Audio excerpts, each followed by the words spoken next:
జనపదాల జాతర కలిసి పాడుదాం నా మాట మీ పాట. ఇవాళ సూర్యాపేట జిల్లాలోతో పాటు తెలంగాణ ప్రాంతం అంతటా సూర్యాపేట నాగలక్ష్మి పాట పాడిద్దంటే తెలవని వాళ్ళు లేరు. అలాంటి నాగలక్ష్మి గారిని సూర్యాపేటకు వచ్చి కలిసి ఆమె కష్ట సుఖాలను తెలుసుకొని పాటలు పాడించడానికి వచ్చాము. అమ్మ నమస్తే. నమస్తే అన్న. మీ గురించి తెలుసుకున్నాము. దగ్గర దగ్గర 35-40 సంవత్సరాల నుంచి కళారంగంలో పనిచేస్తున్నారు. అనేక ఉద్యమాలలో పనిచేశారు. అవునన్న. తెలంగాణ సాయుధ పోరాట యోధురాలు మల్లు స్వరాజ్యం గారితో పనిచేశారు. మీ అనుభవాలు, కష్టాలు, సుఖాలు అన్నీ మా జనపద జాతర కార్యక్రమంలో భాగంగా మీరు ప్రేక్షకులతో పంచుకుంటారని తెలియజేస్తూ ముందుగా ఒక మంచి పాటతోటి ప్రారంభించండి. ఓకే అన్న. ఎందుకంటే జన్మనిచ్చిన తల్లిదండ్రి తర్వాతకే ఎవరైనా, కాబట్టి మరి ప్రజల కోసమే మనం పాట పడుతున్నాం. అంటే ప్రజల కొరకు పాటు పడే కళాకారులం, పగలు రాత్రి వెలుగునిచ్చే సూర్య చంద్రులం. ప్రజల కొరకు పాటు పడే కళాకారులం, పగలు రాత్రి వెలుగునిచ్చే సూర్య చంద్రులం. ఆ ఓ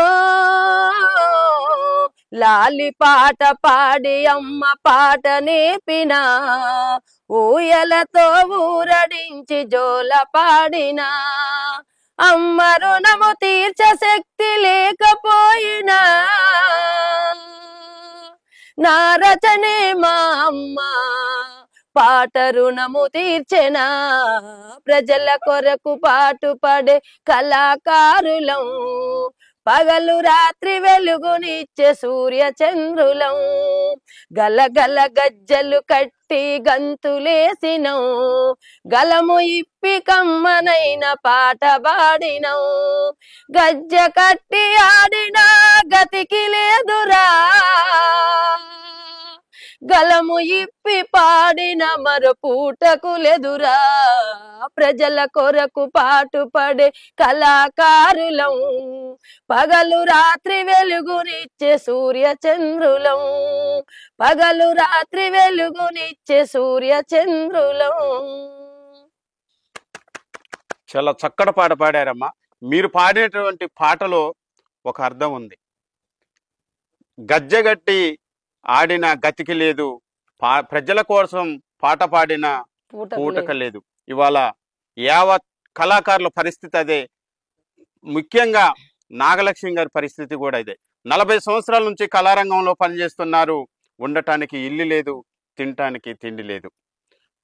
రాష్ట్ర ప్రభుత్వాలు అనేక రకాలుగా కళాకారులకి ప్రోత్సాహాలు ఇచ్చింది. కానీ నాగలక్ష్మి గారికి ఎందుకో ఇంకా ఎలుతీగనే ఉన్నది. ఆమె కన్నీటి చూడండి ఎంత దుఃఖంలో ఉన్నదో. అక్క వదిలేయండి.